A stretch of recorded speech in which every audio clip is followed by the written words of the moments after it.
Muy bien, seguimos entonces con la segunda parte de nuestro programa de hoy. Estamos hablando de transgeneracional, estamos hablando del proyecto Sentido. Allí entonces en Murcia, como le estamos hablando de que está el Instituto de Desarrollo Consciente, donde está como profesor Sergio Valverde. Y nosotros queremos comenzar esta segunda parte haciéndole una pregunta a los dos.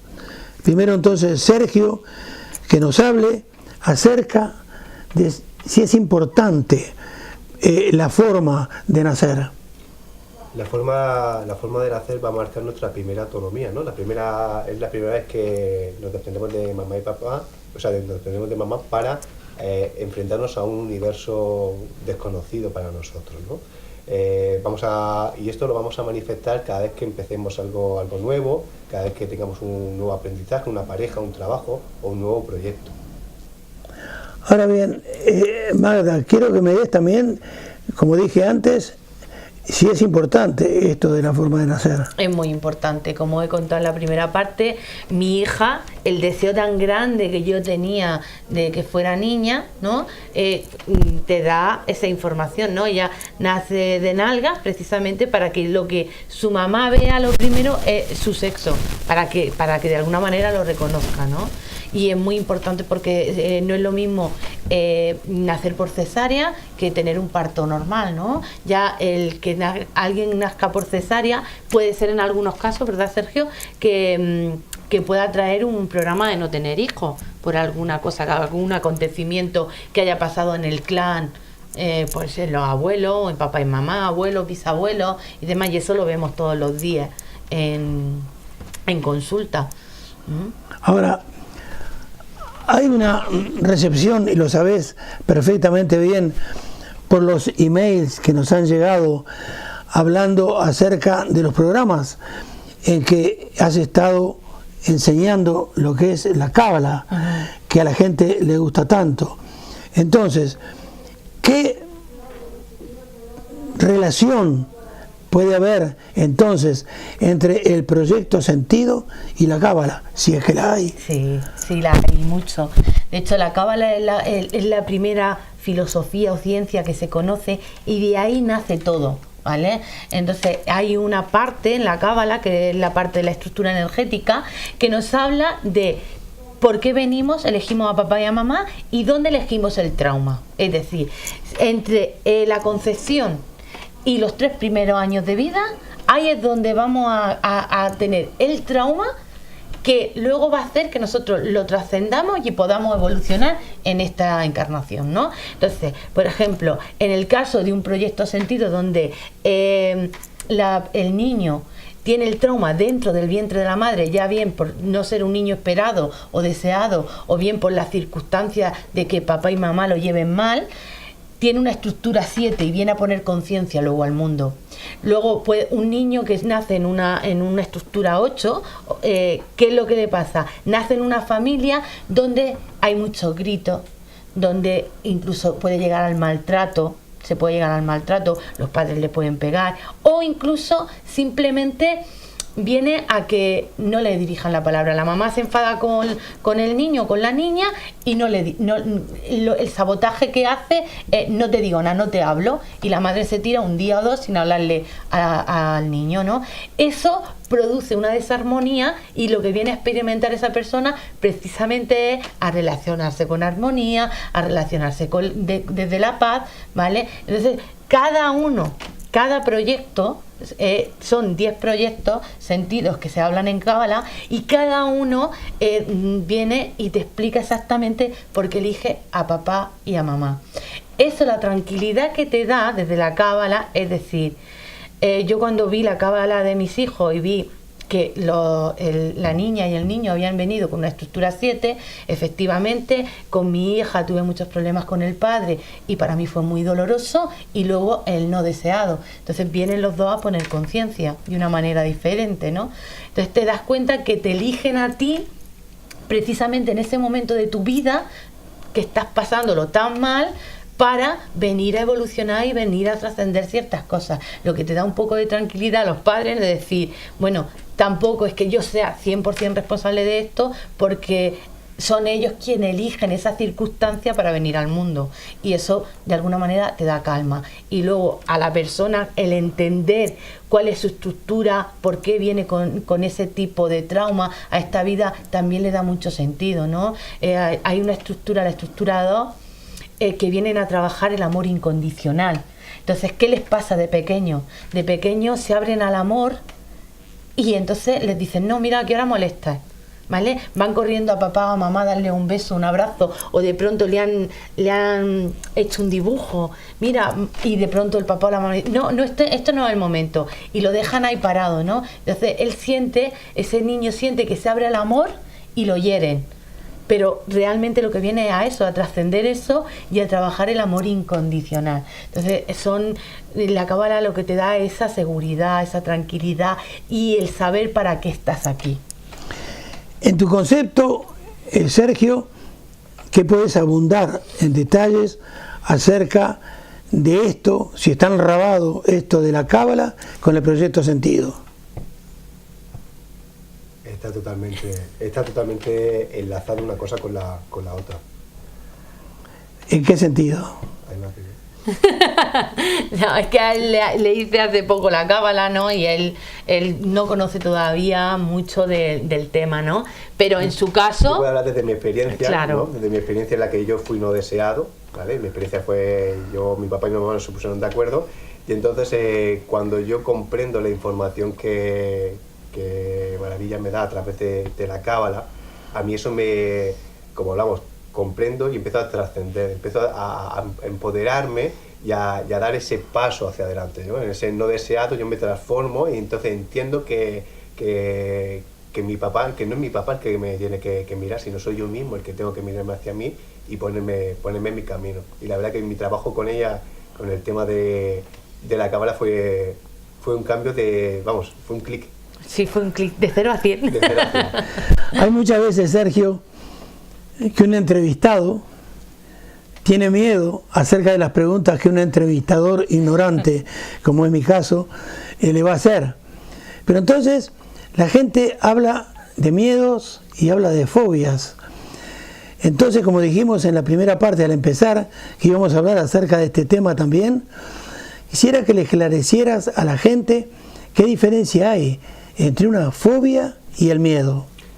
Bueno, una fobia se vive como un impacto que te paraliza, ¿vale? Es algo que cuando ocurre, la persona sabe concretamente a qué es, ¿vale? Está correctamente definido, viene de un momento y eso queda paralizado. A diferencia con el miedo no termina de paralizarte. Con el miedo se puede pasar a la acción. Yo puedo tener miedo a conducir, pero en un momento dado puedo coger un coche y moverme. Cuando yo sufro una fobia, ese impacto de la fobia, me quedo paralizado, no sé reaccionar, mi cuerpo empieza, el corazón, las taquicardias a acelerarse, hay sudoración y la persona no sabe responder ante lo que está sucediendo. ¿Esto puede estar relacionado entonces con el proyecto Sentido? Cuando hablamos de fobias, hablamos de 3 grandes fobias, o 3 fobias reconocidas. La claustrofobia, que sería cuando estamos en el vientre de mamá. La agorafobia también tiene que ver con el vientre de mamá, ¿no? La claustrofobia es el miedo a estar en espacios cerrados. La agorafobia, por el caso contrario, es el miedo a estar en espacios abiertos. Tiene que ver mucho con el vientre materno y con ese estado emocional y con esas circunstancias que ocurren durante el embarazo, ¿vale? Esa primera impronta puede venir ahí. La otra gran fobia es la fobia social. La fobia social es el miedo a relacionarse, por decirlo de alguna manera, y eso sí que puede estar más relacionado con la parte transgeneracional, ¿no? Cuando una persona viene con esa fobia social, con ese miedo a hacer el ridículo, con ese miedo a exponerse, sí que puedo tirar de la historia transgeneracional si hay alguien que haya pasado.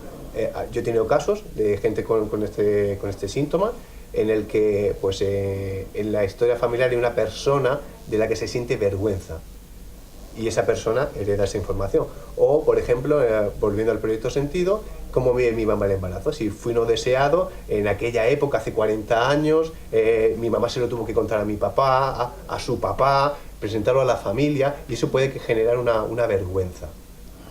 Ahora bien, Mavi, él nos habló acerca de fobia, claustrofobia. Entonces, se puede entender de diversas maneras, pero en el caso del niño que todavía está en el vientre de la madre, ¿puede sentir esa claustrofobia? Claro que sí, claro que sí. El niño cuando está en el vientre de la madre lo puede sentir todo, y todo lo que sienta la mamá lo siente el niño. Pero eso es muy importante en el transcurso del embarazo de la madre, que hay una buena relación, que la madre esté tranquila, que la madre no tenga ciertos sobresaltos, ¿no? De hecho, nos lo dicen mucho, cuando yo que he pasado ya por 4 embarazos, pues cuando vas, pues que tengas cuidado con esto, que tengas cuidado con lo otro, precisamente porque todo va a afectar. Y toda esa impronta se va a quedar ahí en el bebé. De hecho, hemos visto muchos reportajes sobre los mensajes del agua, que los tiene la gente en el YouTube si quiere verlos, ¿no? Entonces, piensa que es un medio que está lleno de agua y el bebé está rodeado de ese agua. Y toda esa información, todo un insulto o una palabra amable queda grabado ahí. Y va a quedar grabado al bebé, y según lo que sea le va a afectar de una manera o de otra. Ahora, Sergio, también me quedó grabado lo que dijiste acerca de fobia social. Entonces quisiera que me explicaras y le explicaras a los televidentes qué es esto de la fobia social y qué hacen entonces en vuestro instituto para tratar de paliar este problema. Mira, un caso reciente que hemos tenido en consulta sobre la fobia social es la persona que se relaciona, cuenta que se relaciona sus relaciones y al trabajo, del trabajo vuelve a casa. Esa es la relación, no tiene un grupo de amistad, no tiene miedo a... la raíz es miedo a exponerse, miedo a hacer el ridículo. Como comentábamos antes, trabajamos a través del transgeneracional, de esa historia que viene heredando y que está proyectando en su vida, y lo que nos encontramos es en la época de la Guerra Civil Española, la familia, una división de la familia, y tiene uno de los tíos queda en el otro bando. Ella cuando trabajamos el árbol vemos que está en resonancia con ese tío que está recibiendo esa información, y ese tío queda excluido del clan, ¿vale? Por sus creencias queda excluido. Con lo cual era una vergüenza hablar con él, no se hablaba de él en casa, queda fuera. Entonces esa persona lo que está manifestando en su vida es esa información que lleva de exclusión.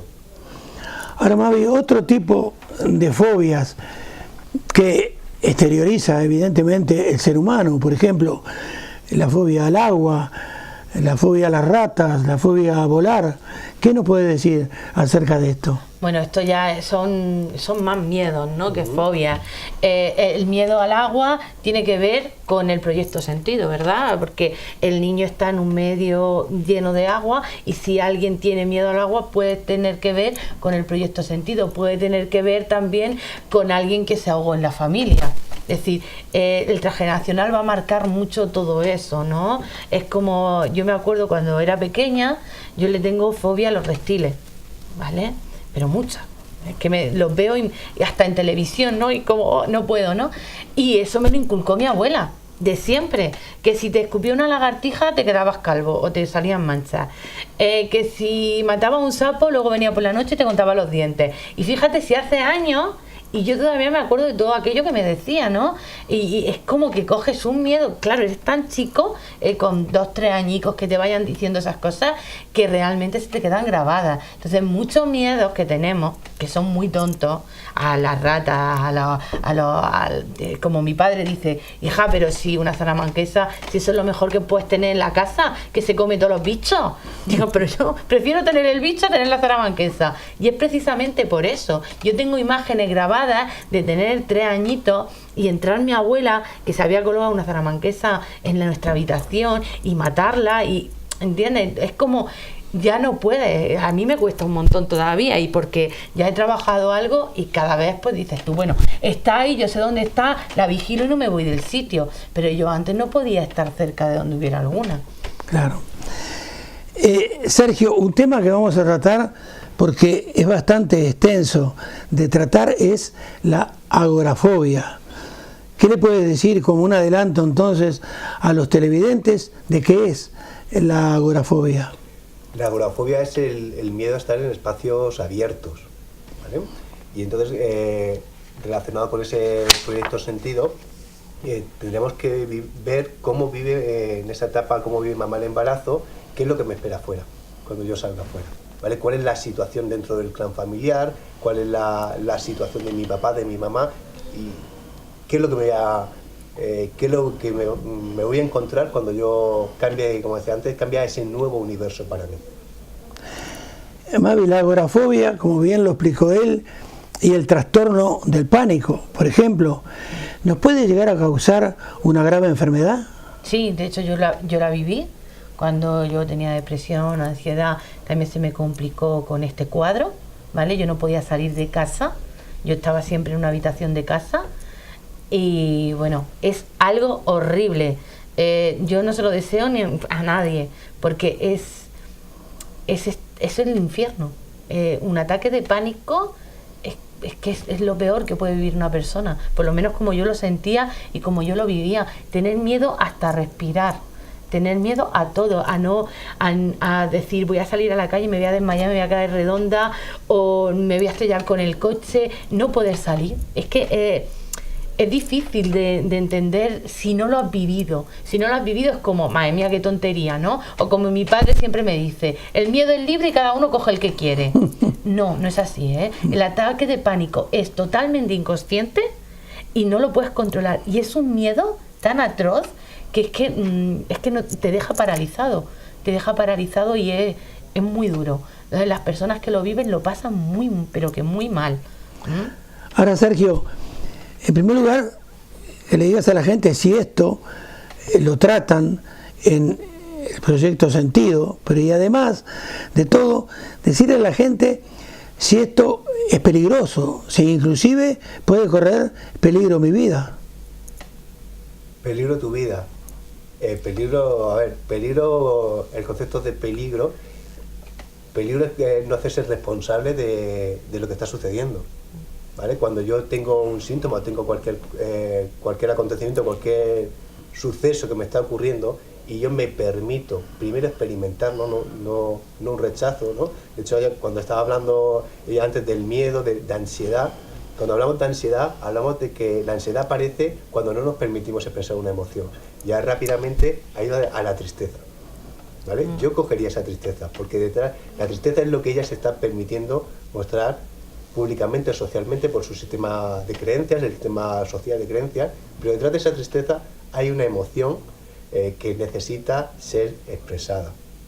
Y yo estoy seguro que si vamos a esa emoción que necesita ser expresada, esa fobia o ese miedo desaparece. Ahora, Mavi, yo lo preguntaba en el sentido de que si esta agorafobia, por ejemplo, le ocurre a una persona de edad avanzada o una persona que tiene una cardiopatía, por ejemplo. Entonces, ahí es lo que yo le preguntaba a Sergio, si entonces esa persona puede correr peligro su vida. Por poder puede, no vamos, pero normalmente nadie se muere de esto, ¿no? Sí que lo pasan muy mal, pero yo hubo un momento en que yo decía, de hoy no paso, ¿no? Y ya decía, mátame ya, porque esto es insoportable, ¿no? Pero al final no te mueres. Al final, es como decía Sergio, todo esto quiere hacernos expresar algo que no nos permitimos expresar, ¿vale? Cuando hay una ansiedad, hay un ataque de pánico, hay un miedo, hay algo oculto, hay algo que tu alma quiere expresar y que tú no te estás permitiendo porque en tu familia no está bien visto, porque el que dirán, por muchas cosas, y más en la zona donde vivimos, ¿no? En los pueblos y demás, reprimimos mucho nuestras emociones, ¿no? Por ejemplo, en el caso de los hombres, el que tengan un ataque de ira está bien visto, es normal, pero no el que tengan tristeza. Y esto viene de muchas generaciones atrás, ¿no? Los hombres no lloran. Si un hombre tiene esa tristeza y no la expresa, ¿vale? Y la enmascara, puede tener resultados como este. Igual que una mujer. Una mujer está bien visto que esté triste. pero no puede tener ira. No puede coger y romper un plato o cabrearse, porque está mal visto, ¿no? Ya no eres una buena mujer, de alguna manera. Entonces no se nos permite expresar esa frustración y esa rabia que llevamos dentro, y eso hace que nosotras tengamos síntomas y ya está, y no pasa nada. ¿Qué pasa? Nosotros, ¿qué hacemos? En el acompañamiento en consulta, lo que hacemos es que esa persona pueda expresar esa emoción que tiene escondida, que la encuentre y que la exprese, y una vez que la ha expresado, ya está, el problema está solucionado. Pero tienes que permitírtelo expresar. Y además esto no lo digo de libro, lo digo desde la experiencia. Cuando yo expreso realmente lo que siento, cuando yo puedo expresar lo que hay dentro de mí, el problema desaparece. Y la solución no son las pastillas. Al contrario, la medicación empeora más el problema con los años. ¿Por qué? Porque cada día va enmascarando más y va a necesitar más dosis, y esto no lo encontramos en consulta un montón de veces. Eso no quiere decir que yo diga que nadie tome pastillas, que es como yo digo, en un ataque de ansiedad o en un ataque de pánico, una orfidal debajo de la lengua es lo mejor que viene, luego lo trabajamos, pero es necesario, porque es muy grande el proceso, es como un terremoto en tu cuerpo, y que además luego va a ir acompañado de réplicas. Entonces, cuanto antes la pares, menos réplicas va a tener. Pero sí hay que trabajarlo. No podemos estar toda nuestra vida tapando esa emoción. Y aquí en esta zona del noroeste pasa mucho, ¿no? De que no se da el permiso ni al hombre ni a la mujer a que se pueda expresar tal y como es. Muy bien, Sergio, para terminar, la misma pregunta a los dos, sobre esto del pánico, de la agorafobia, de la fobia social, de la claustrofobia. La próxima semana entonces vamos a hablar acerca de estos temas que son tan importantes y en los que ustedes también trabajan. Pero lo que en mi ignorancia yo no te haya preguntado, o que puedas abundar en detalles acerca de lo que es el proyecto Sentido y el lugar donde tú estás trabajando, ¿qué es lo que no te he preguntado y que quisieras agregar? Bueno, como una de las partes para mí muy importantes dentro del proyecto Sentido sería la autonomía, el parto, ¿no? Y la forma en la que nacemos, el tipo de parto, ¿vale? El bebé pues, va a poner siempre en marcha el parto, igual que hablábamos del deseo y la intención, un embarazo, papá y mamá se ponen de acuerdo, seamos esperados o no esperados. El bebé tenemos que entender que es el que pone en marcha el parto. Durante 9 meses está dentro del vientre de mamá y llega un momento en el que pone en marcha el parto, genera oxitocina y empieza a nacer. A partir de ahí vamos a tener en cuenta qué es lo que sucede. Si nace tranquilamente o si por el contrario empieza a nacer y ocurre algo en el que se queda atascado y hay que emplear un force o una ventosa, o si hay que hacer una cesárea de urgencia, hay una vuelta de cordón, porque esos pequeños matices van a ser lo que le den poder a ese programa inconsciente de autonomía. Muy bien. ¿Tu aportación al respecto? Pues yo decir simplemente que es muy importante que la gente pues sea consciente del proyecto Sentido, de que las personas miremos, y los que nos estén viendo, cómo hemos nacido. Si no lo tenemos muy claro, que preguntemos a papá y a mamá, si es posible, cómo fue nuestro nacimiento, porque eso nos va a dar mucha claridad a la hora de desenvolvernos en nuestra vida. No es lo mismo alguien que haya tenido un parto normal y haya sido un parto rápido, la forma en que se va a desarrollar en la vida y le van a ir viniendo las cosas va a ser más rápida que un parto lento o un parto por cesárea. Es decir, va a haber un momento en que va a costar un poquito más. Incluso las personas que nacen por cesárea es como que necesitan más el contacto, ¿no? A mí me pasa, ¿no? Yo soy muy achuchona, siempre estoy tocando y necesito que me toquen mucho, y es precisamente por eso, porque el parto de mi madre se complicó y yo nací por cesárea. Entonces esa necesidad de contacto para mí es muy importante. Mi hermana no, mi hermana fue un parto normal, aunque lo pasó muy mal mi madre, y mi hermana no, mi hermana es como yo algunas veces le digo, parece un cactus, ¿no? Que no es tan como yo siempre abrazo, incluso mi hermano, que también fue parto natural, esta semana fui y le di un abrazo y dice, venga nena, ya, como diciendo, quita, ¿no?